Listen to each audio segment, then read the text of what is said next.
Yeah, what's going on, everybody? It's your boy, Dead on Dave. Welcome back to the channel.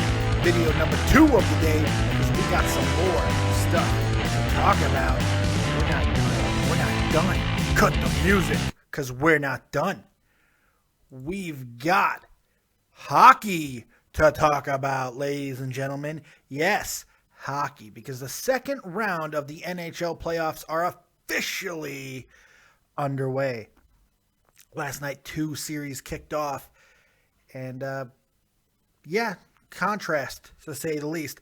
Let's start with the Ducks and the Calgary Flames. Calgary lost. Big time. That's about it. I mean, really, that's the story here. The Ducks absolutely pounded the hell out of Calgary, but at least they were symmetrical, 2-2-2. They scored 2 goals a period and absolutely pound Calgary into submission. Now, my good buddy Tommy C has been on Calgary, and so have I, for a long time. But the problem with them could be is, are they much more than one line? They have one really good, really young, really talented line. But are they any more than that? And I think that's what Anaheim might feel to be the reality. And they took it to them. They pounded them down. I mean, they really did. They just beat them up. They out-hit them. They outshot them. They took more penalties.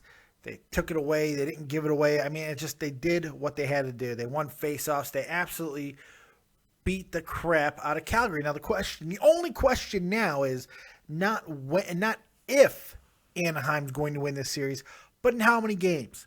Because they are just full throttle going through the bottom half of the bracket here. They swept Winnipeg. I'm thinking there's a possibility they can sweep Calgary. I think that's a very good possibility that they might sweep them. Calgary might be able to steal a game, but I'm not even sure of that anymore. I thought the series was going to go longer, but based off of this, there is just a talent drop-off between the bottom half of the standings in the East and the top half. And it just seems like those top 4 teams are better than the bottom 4, plain and simple. You know, this is not what it has been in previous seasons when an 8 or a 7 seed was going to get in and make some noise. Those teams did not exist this season. Plain and simple. There was some talented feel-good stories. Maybe Calgary is one of them. Winnipeg certainly was. But when you're playing a team like Anaheim, who, by the way, most people had losing, a lot of people felt that they were on upset alert in the first round, or maybe just stupid people like me. I don't know. But I look at Anaheim, and I don't see this juggernaut. I don't see this team that is absolutely world beaters. And why? I wonder why. Well, here's why. They're 20th against goals against. They're 28th on the power play percentage. They don't kill the power play very well. They're 15th in that. And they only were 11th in goals per game. This is not a team that dominated in any facet of the game all year, yet they were the number 1 seed in the Eastern Conference. Because the teams 2 through 6 basically just punched and pounded the shit out of each other to get into the playoffs, and Anaheim just kind of cruised to the top. This was a very strange season in a lot of ways, because in most years, the playoffs are a different season all into their own. And any team can make noise and nobody's safe. Well, that's not the case here. Anaheim, who has not dominated any facet of the game, has really seemed to found their flow in the playoffs because they're not taking on any super, super talented, or in this case, deep teams. Calgary has some top flight talent. In fact, they have a guy in Johnny Gaudreau who could be the face of the league in sometime in the near future. He's that good. But they're not incredibly deep. Calgary's not going to scare you, not on a nightly basis.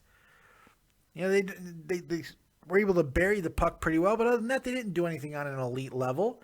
And Anaheim can go through a team like that. And that's what they did, and that's probably going to continue.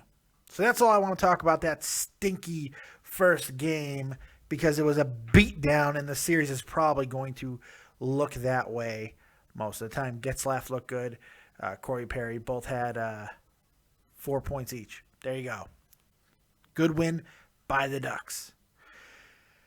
The game that really needed to be watched last night was the Capitals and the Rangers. The Capitals, of course, coming out of that series with the Islanders, did not look like the beat-up, pounded-down team that I'm sure Rangers and their fans were expecting them to be. Now, the Caps came to play. Look, this game was very sloppy. It wasn't crisply played by either team. Joe Ward gets the tiebreaker. 1.3 seconds left in the game. 1.3 seconds left in the game to give the Caps the win. I mean, this was crazy. Set up by who? Mr. Ovechkin. It was a sloppy game and should have been a lot more scoring. I mean, really, it could have been a 5-4 game pretty easy. Tons of missed opportunities by both teams, but we did see Ryan McDonagh implement a new anti-Ovechkin strategy. Quite simply, throw him to the ground and punch him in the face, because that's what McDonagh did. He literally threw Ovechkin down to the ground and punched him in the face, and I don't think a penalty got called on the play. It was awesome. I like Ovechkin. I think he's a great player. I think he is the best pure goal scorer in the game today. His shot is so hard and so accurate. It's incredible.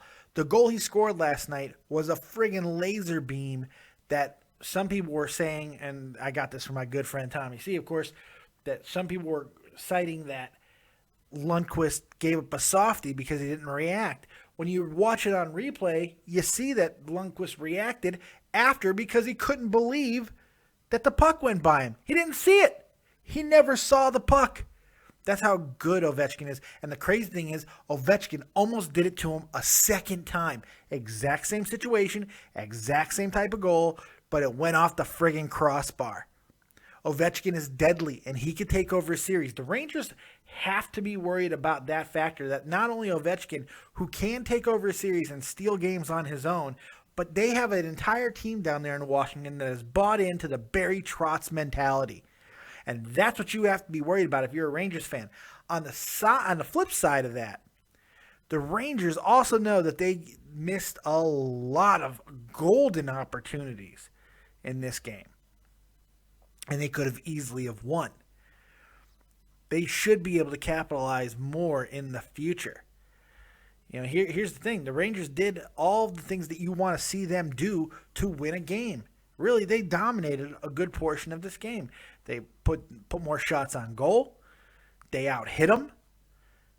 They did give the puck away a little bit more, but they also took it away more.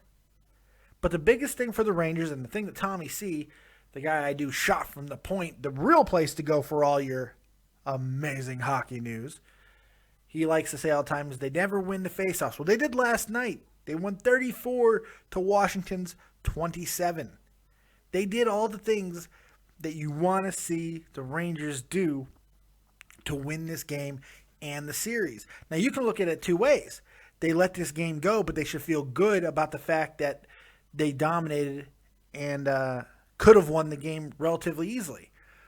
Or you could say this, that New York dominated the game, imposed their will, did all the things that they have to do, but Washington still beat them. I'll tell you this much, if Holtby keeps being the goalie that he was last night, this is going to be a short series. Look, they gave up 32 shots on goal, that defense, that stifling defense of Washington. So obviously they're not going to do to New York what they did to the other New York team, the Islanders. They're not just going to hold them to 11 shots. That's not going to happen. But they're making it awfully difficult to get good opportunities to score. And Holtby is just absolutely fantastic right now. It seems like whatever sickness was ailing him is no longer there. And these are all very, very scary things for the Rangers. I want to be optimistic because I like the Rangers. I think they were the best regular season team by a long stretch. They beat up on old Sid and his Penguins pretty relatively easy. They didn't look as sharp as maybe you'd want to see them. But I'm starting to get worried that the Capitals might have their number. In fact, I got to be real. I picked the Capitals to win this series. I got to go in 7. I'm not positive that that is a necessary guarantee anymore. I'm not counting the Rangers out by any stretch, but the Rangers threw their best punches in a lot of ways last night, and it didn't get the job done. Washington's going to have a hell of a lot of confidence going into Game 2, and you know Trotz is going to have them ready to clean up a lot of the slop that we saw in Game 1. I have a feeling we're going to see a much different Game 2 by both teams, and I think Game 2 is going to be the real deciding factor. I did say on In the Crease last week that whoever won Game 1 of this series is going to win the entire thing, and that bodes well for my prediction because I got Washington winning this series. And they won Game 1. So maybe I'm right. I don't know. Let me know what you guys think in the comment section below. Did you see the game? What did you think of it? And get involved in the conversation, shall you? Shall we? Let's talk. Let's talk puck. And remember, if you want to get all your hockey needs that fix, put the needle in your vein and put some ice in it, go over to Shot from the Point. My good friend Tommy C runs that channel, and he does an amazing job talking about hockey in the way that anybody can relate to. If you're tired of bullshit, that's the place to go. So make sure you go check him out.